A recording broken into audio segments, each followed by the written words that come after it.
coming tonight. Welcome to the Coda Kitchen. My name is Christine. Tonight we are going to talk about heart health. And we're going to talk about cardiovascular disease and a little bit about blood pressure, cholesterol, and most importantly, the foods that we should be eating to support heart health. And we're going to make some good food. Eat well, I believe. Yay. So I just want to chat a little bit really quickly. I don't want to go into too many hardcore details about high blood pressure, cholesterol, cardiovascular disease, and all the nuances of that. But I just want to cover some basics, and mostly I want to bring up a few elements related to cholesterol and high blood pressure, as those are major contributors to heart disease, and dispel a little myths that are out there in the current population and conventional wisdom.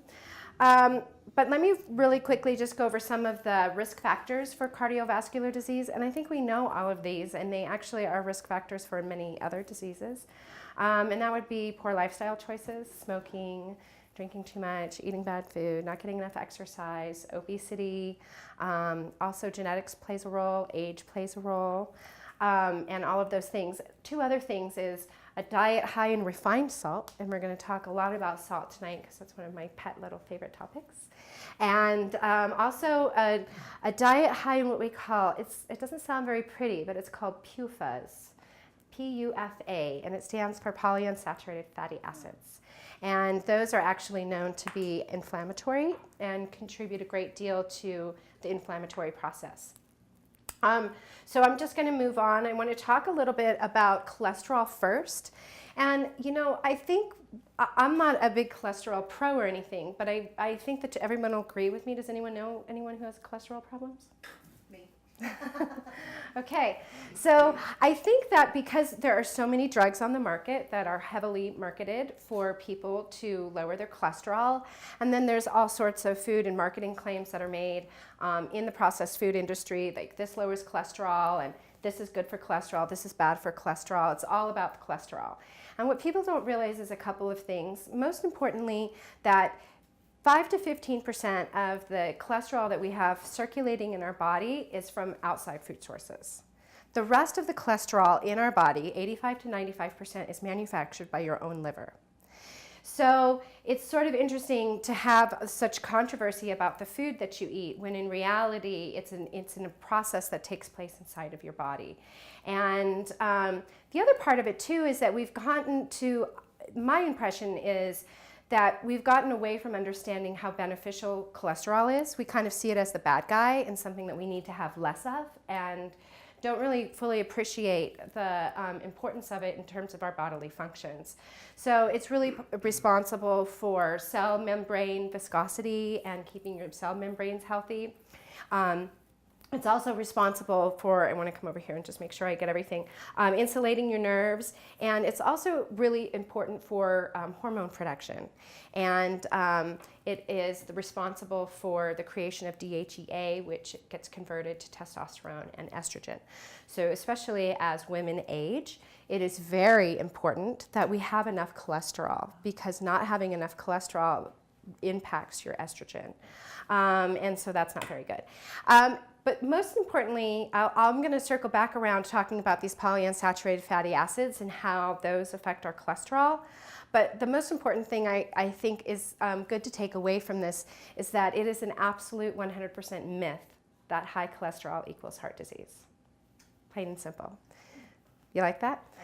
See, that means you get to eat so many more things, Andy. Aren't you glad you came?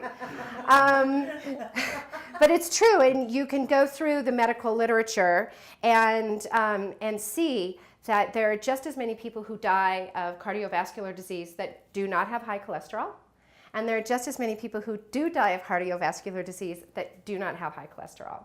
And so it really is not a direct correlation. And especially if you go to many traditional societies like Latin America, Asia, and other places like that where they eat more traditional foods and they don't eat a refined diet like what we call a SAD diet, Standard American Diet. I know, it's not funny, it's the acronym. That they also don't have any problems with natural cholesterol management. And we also don't really like to call it high cholesterol, it's just a cholesterol imbalance. And it's very easy to change your cholesterol imbalance by eating the proper foods. And we'll talk about that a little bit too. So let me just say some of the foods, and we all know these are foods that are good for everything, but for the purposes of our conversation about cholesterol, olive oil, garlic, onion, peppers, soluble fiber, omega-3 fatty acids. Those are all things that are really beneficial. And guess what? We're going to eat them all tonight. And then I want to just move on to another very big contributor to cardiovascular disease, and that is the prevalence of hypertension. And a lot of people, as they age, have problems. Their blood pressure rises, and that is considered normal part of the aging process. It's because our veins are not as elastic as they used to be. But it also has a lot to do with sodium, and that is also something that keeps your veins healthy. But I think likewise with cholesterol, there's a lot of misconceptions about sodium out there. And just like we think that we shouldn't be eating all of these foods that contain cholesterol, everyone's down on the sodium. And I believe that there was just a recommendation given by American Dietetics Association or something like that, asking people to once again even lower their sodium, overall daily sodium intake even more than they currently do. And I have a lot of problems with that, and I'll elaborate on all of these little things as we start cooking and stuff. But mostly, most people do consume a lot of processed foods, and those processed foods they contain processed salt. And a lot of people don't really realize that salt is actually what we call a whole food. And if you eat salt in its whole food form, it's actually really, really good for you. And I'll explain more in a little bit, and I'll move on to when I start cooking. Let me also just really quickly, I want to go over some of these foods that are optimal for heart health. And like I said before, it's the same as the cholesterol lowering ones, but I'm going to use a bunch of fancy words now. So all of these things that we should be eating have very beneficial compounds for our heart. And that would be antioxidants, high in antioxidants, high in polyphenols, think red wine, yay. Beta carotenes. Beta carotenes is vitamin A, and those are all of your orange and vegetables and fruits. In addition, actually, to greens. Kale has more vitamin A in it than any other fruit or vegetable, but you just don't know it because the chlorophyll content is so high in kale as well that you don't see the orange in it. And if you've ever kept kale or any crucifer in your refrigerator for too long, have you seen the color go out of the leaves and it turns a little yellow? That's when you start to see the chlorophyll diminishes and the vitamin A is still intact. And so that's when you get to see a little bit of the vitamin A present in those vegetables. And then the other thing that's interesting, just as a quick little side note with regards to vitamin A, that a lot of people don't appreciate as well, is that it's a fat-soluble vitamin.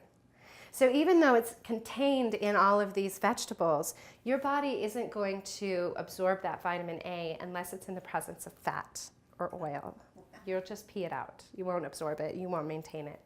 And then we have a few other fancy words. We have anthocyanidins, which is another antioxidant that is the red pigment that you find in raspberries, blueberries, cherries, red grapes, things like that. And that's very beneficial for heart health.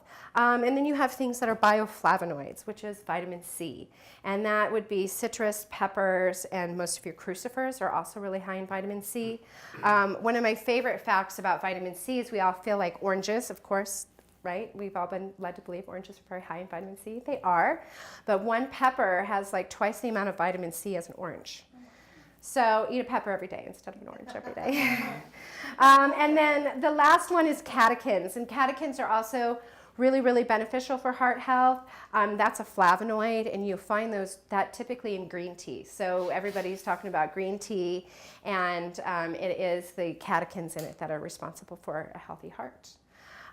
So let me tell you a little bit about what I'm going to be preparing for us this evening. And then I'm going to get started, and then I'll just weave some nutrition and interesting tidbits in along the way. So we're going to do a pan-roasted salmon, a wild salmon. Wild salmon is really beneficial. It's high in omega-3 fatty acids. Wild is best. It has the highest amounts of omega-3 fatty acids, and the fat is not denatured or artificial, because if it's a net pen fish, then they're not getting the proper nutrition. And then we're also going to have a lentil salad. I do this a lot. Lentils are very high in fiber and very, very good for you. So I like making lentil salads. I do this probably every other week, and I'll bring all this forward in just a sec. And I do this about every other week, and it's great because you can just keep it in your refrigerator, and it's a fast, easy, healthy snack. And then to go along with that, I was going to make some pesto, and we're going to make a spinach and arugula pesto tonight without any dairy, and we're going to use some more omega-3 fatty acids with our walnuts, and we're going to include that in our pesto.